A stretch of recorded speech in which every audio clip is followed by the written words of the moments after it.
Hello everybody and welcome back to Kerbal Space Program, where we are currently out of viewer contracts, or we were, until I went through and accepted a few more. So we've got this KNB National Space Vault contract from 4T4T. In fact, I've accepted a lot from 4T4T here. Valentina's mint ice cream. Valentina wants to sue us because she wants to land on Minmus and eat some of that delicious, delicious mint ice cream. Or maybe the moon is cheese. We'll find out. We've also got this Kerbal Life Research and Development one. We need to send a rover down on Minmus. Must be a rover with a light scanning arm and 3 other science units, and it must be able to run on solar panels. Okay, cool. 100% more science if 2 biome data is transmitted. Okay, so we're probably going to... no, we can do 50. 50 is fine.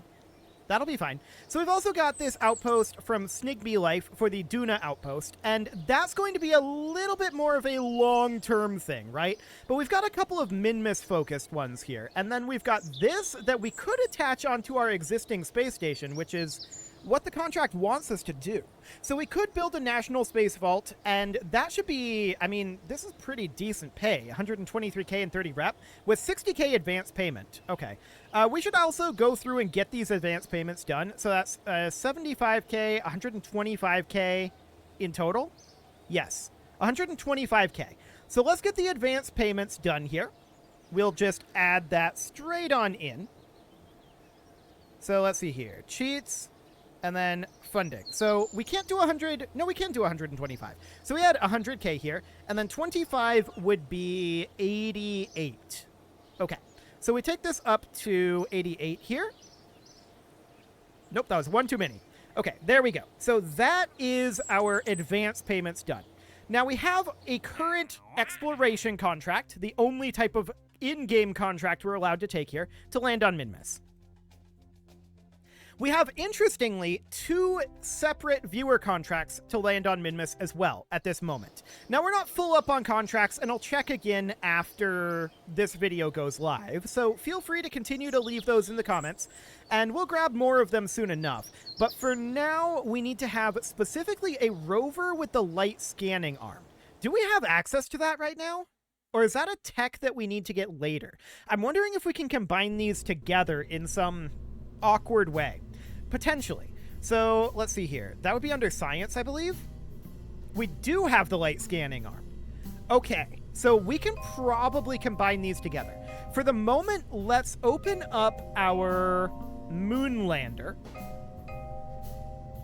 This is more than enough to land on Minmus, and we really don't need the Clampatron Docking Port Jr. on here. This does not have the return heat shields on here. That's probably acceptable.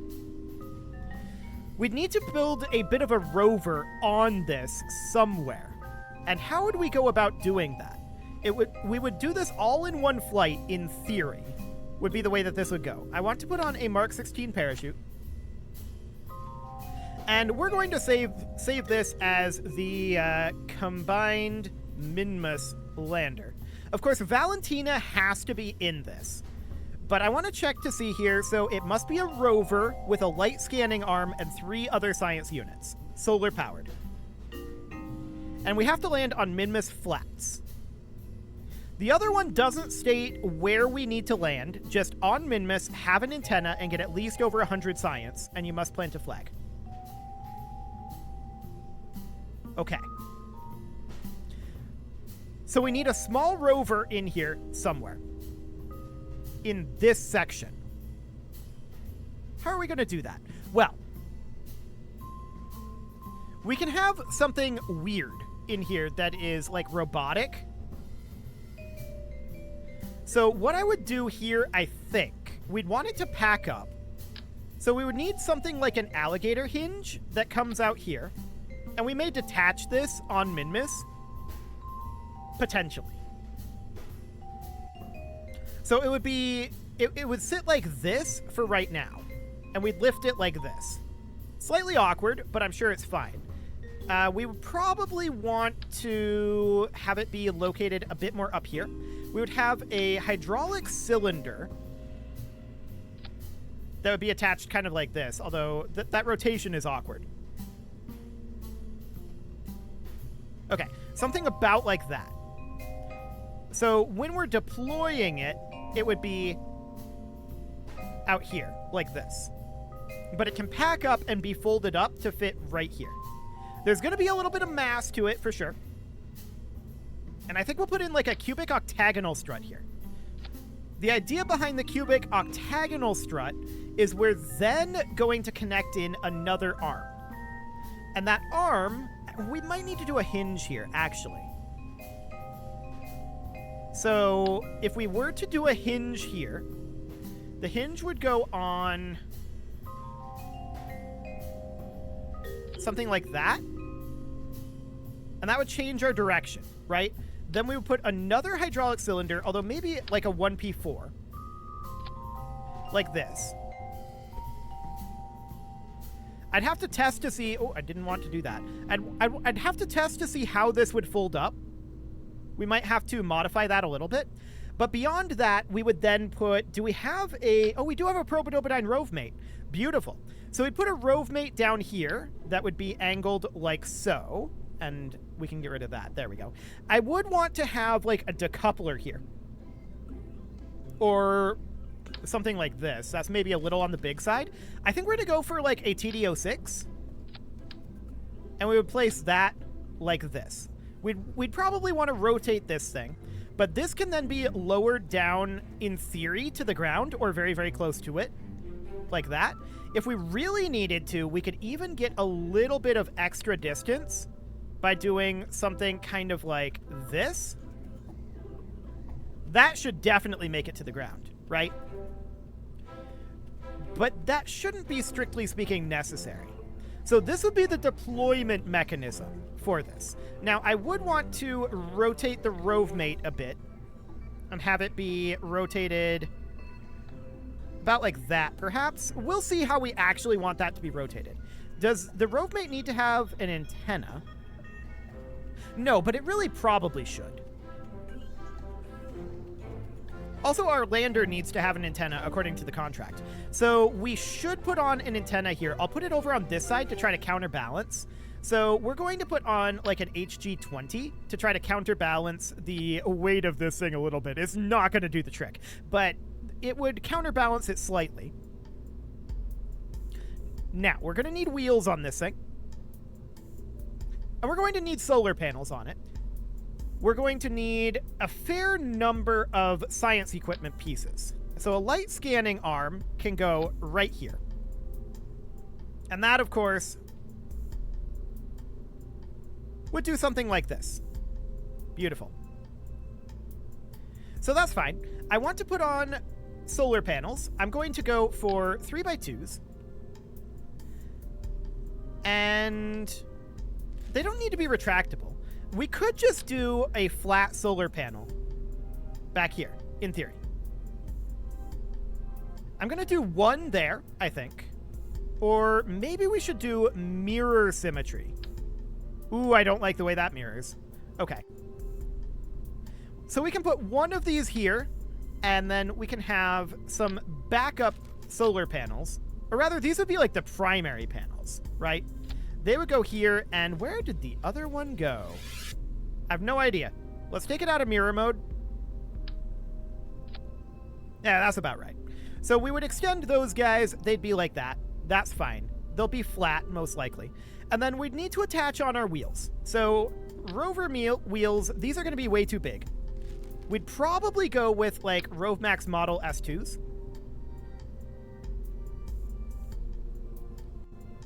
That's awkward. What does mirror mode look like? It's also awkward. Okay. So we would put these on here and here. We may need to invert some of those, but for now, that's fine. And then I'd put in a pair of wheels here and here. This would need its own antenna that is specified. So I would put in an antenna somewhere around, and we're just going to go with like a Communitron 16. That should be more than sufficient.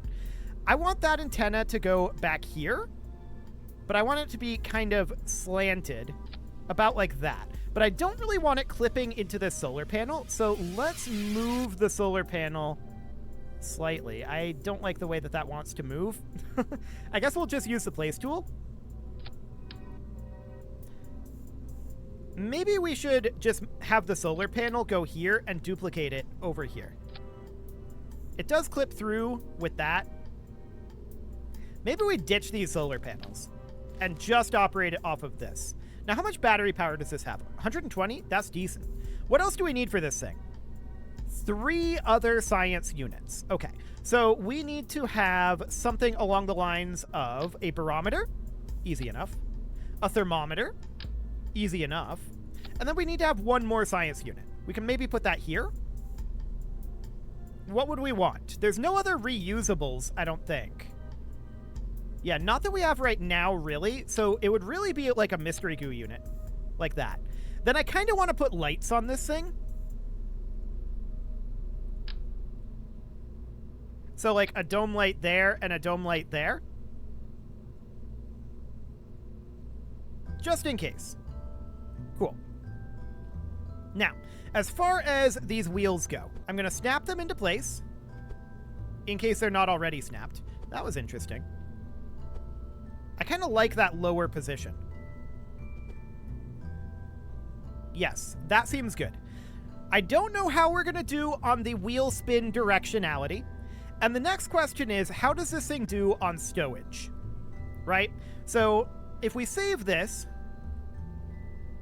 I do like the angle that it's at here, but we'll see how that looks once we're up a bit. So we unextend that. We fold this in. We unextend this. And we can also rotate this so that it stows down here. Right? Like that. That's pretty clipped in.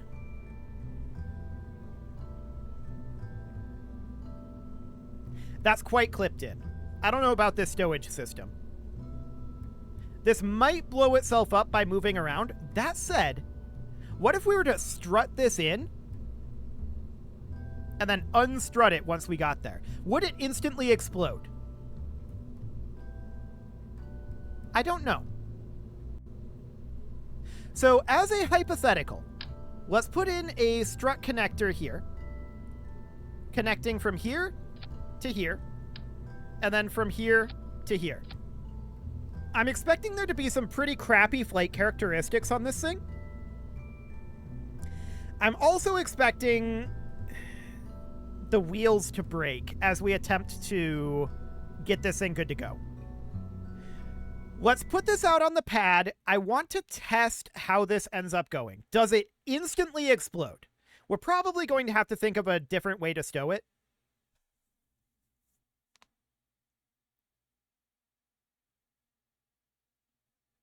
So what do we got?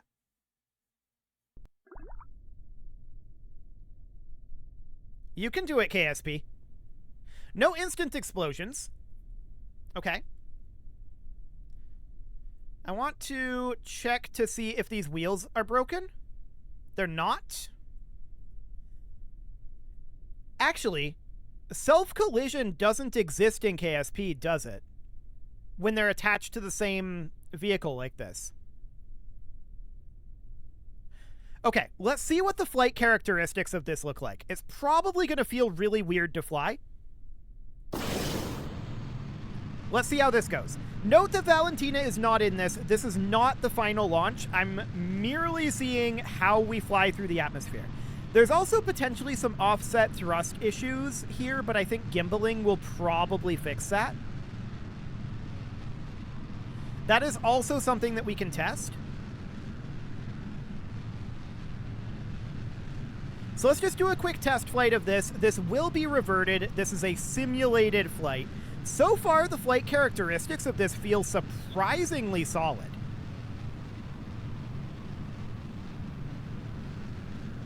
I'm actually shocked about this. Okay. Let's just hold prograde for right now.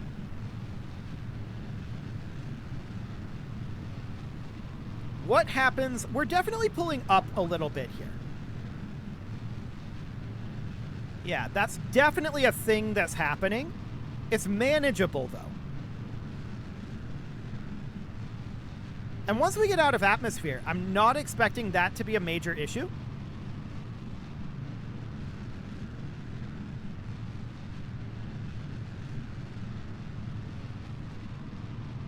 We're going to have our SRBs detaching shortly. We're just going to sit at prograde here.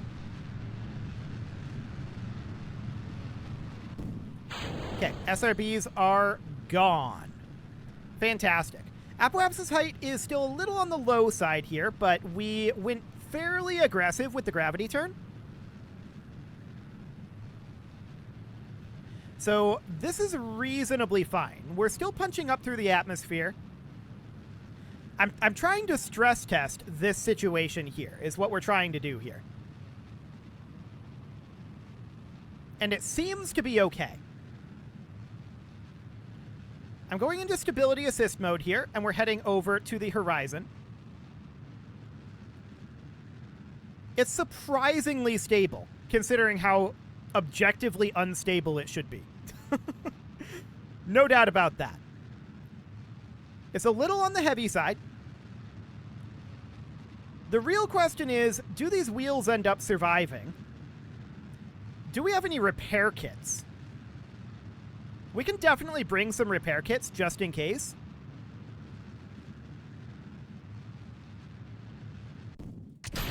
Okay, so this makes it into orbit reasonably fine.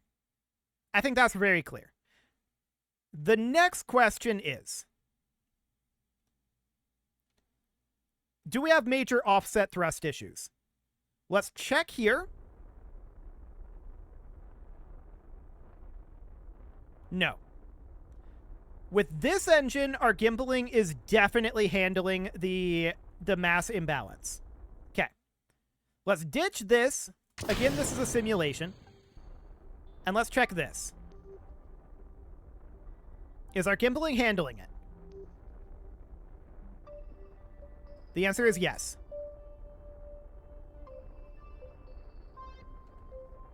I think. Mostly? What happens if we just lock prograde here? Let's flip around to retrograde. We're just stress testing this right now. It feels okay. As the mass comes down, and that would take a while for the mass to overall come down, but as the mass comes down, that looks good. So this stowage seems to be reasonably fine. The wheels all survived the ascent. Okay, I think that we revert this back. That was a really, really, really good test. Now for the real question. How much does this thing flop around if we don't have it detached there? I definitely do want us to bring EVA repair kits. Absolutely. We can bring 2 of them. Is there anywhere else here that we have any storage for those sorts of components? The answer is no. We might want to ditch the probidobidine hex here and bring instead something like an SEQ9, although that should really be attached down here. That would allow us to bring additional EVA repair kits. That should be more than sufficient EVA repair kits. We can also start to bring some of these things, even though we can't fully deploy it at this point. We can definitely start to bring some of this deployable science in that. So that seems reasonably fine. What else would we want to bring? Like, just additional photovoltaic panels, I guess? Seems fine. Okay. Let's save that, and I'm going to ditch Jebediah. We're going to bring Valentina. There we go. And we're going to put this out on the pad. I want to run one final test here, and this is without the struts. I want to see how much it flies around and how much it actually gets damage. Right? That's going to be relatively important here. So it stows away relatively nicely. There's no doubt about that. But the real thing that I want to test is, for now, I'm not interested in the ascent. We're just going to go up into space. And so we're going to set our orbit to be just anything. It does not matter. And we are going to... This is going to fly off like a rocket. I mean, it literally is a rocket. I'm just going to manually stage this. There we go. And then we're going to stage this. And then we're going to stage this. And get a little bit of distance here. Cool. This is what I want to test here, which is, if we were to bend this up at this moment, what would that look like? Uh-huh. So it gets stuck in here. I was a little bit afraid of that. If we extend this out... Yeah. So we are completely wedged in here. That's definitely a problem. Okay. Glad I checked that. Let's head back to the VAB. And we're going to have to make a slight modification to how we're stowing this, clearly. So it's just too wedged in here.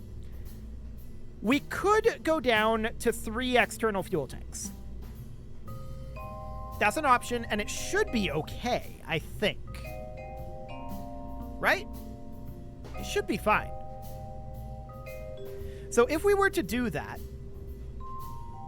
we would come off of 4, and we would go down to 3 external fuel tanks, like so.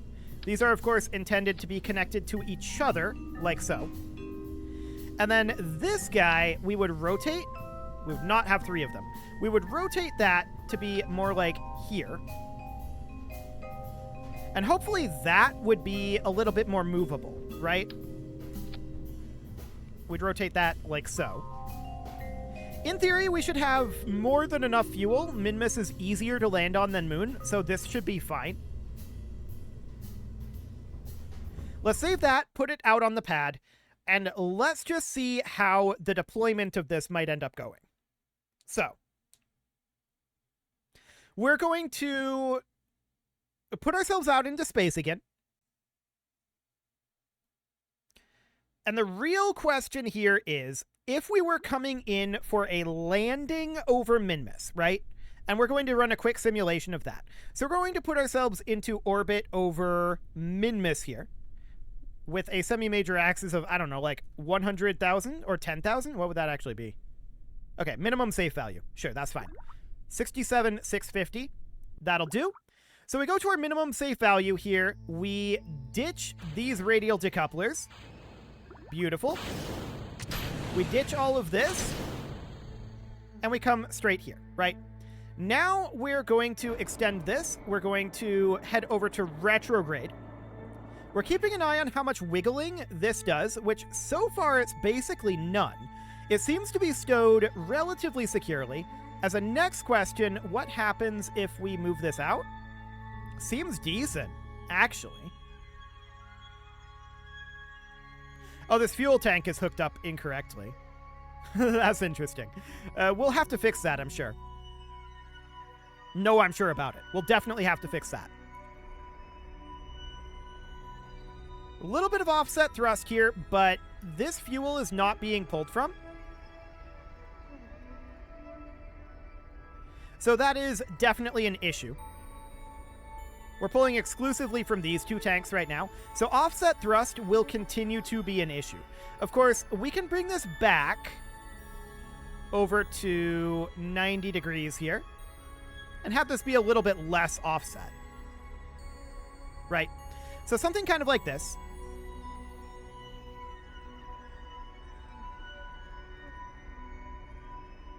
We can't do that, apparently.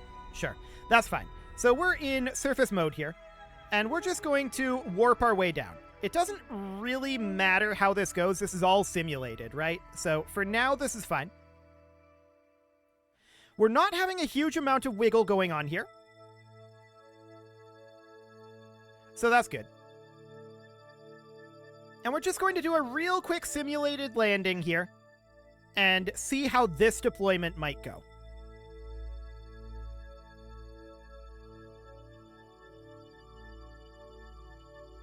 Cool. So we're watching this countdown here. 3, 2, this feels really late. 1 and 0.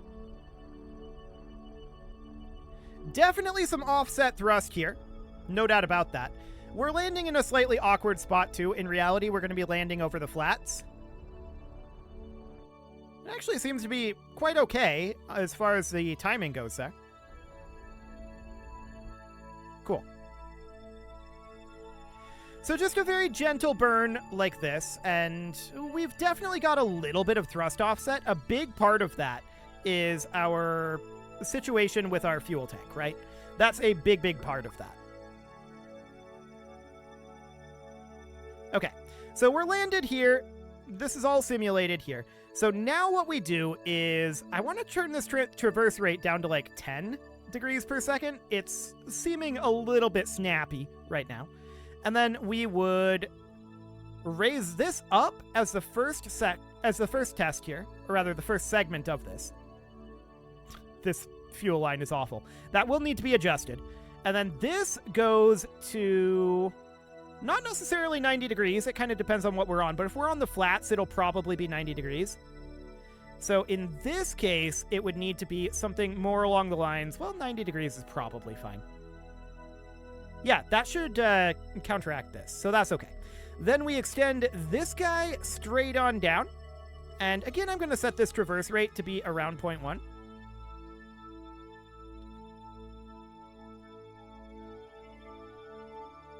And we're just going to go straight on down like so.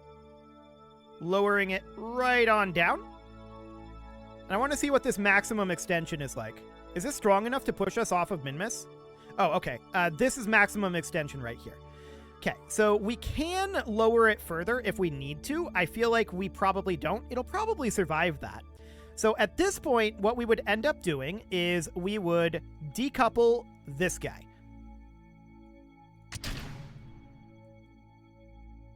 It's got some explosive force there. I think that's very clear. SAS off and brakes on. The wheels survived even being pushed in by the decoupler there, so that's great. We can then extend the solar panels. And again, this is all like hypothetical, right? This is all a simulation right now. I don't necessarily love the solar panel situation here. We might want to swap to 1x6s.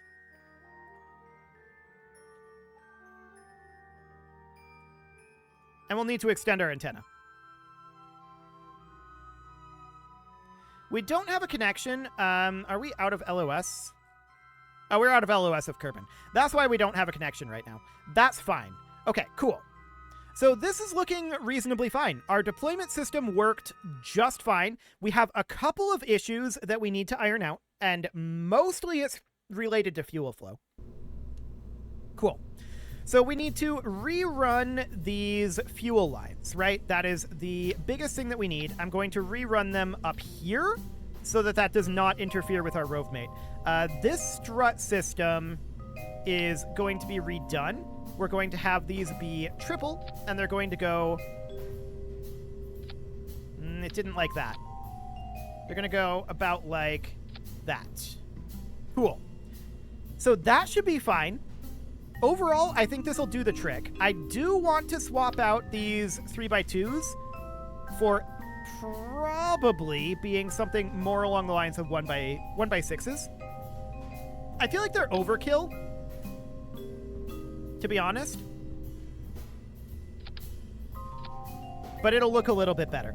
And beyond that, I do want to turn this decoupler down to like 1% force. Okay, there we go. So that'll do. I also want to turn down the traverse speed of all of this. Cool. No, not target angle. Target angle remains at 90, and the traverse rate goes down to 10. There we go. So that all looks good. And next episode, we're going to launch our combined Minmus lander, and we're going to get a couple of contracts done. 3, to be precise. You can leave your offerings to the engagement gods in the form of likes, comments, subscribes, and bell ringings, and a very special thank you to all of the channel members for making this video possible, including ALS Gamer, James, Shadow Wolf, and Lohan80, Rogue Corvid, Kentogan, Andy McGar, Spartan News, Nick Smarty, Dimitri H, Punching the Microphone, Soccerman12 UK, and all the rest. And of course, you. Thank you for watching. If you'd like to support the channel, you can click the join button down below the video, and as always, I will see you all next time.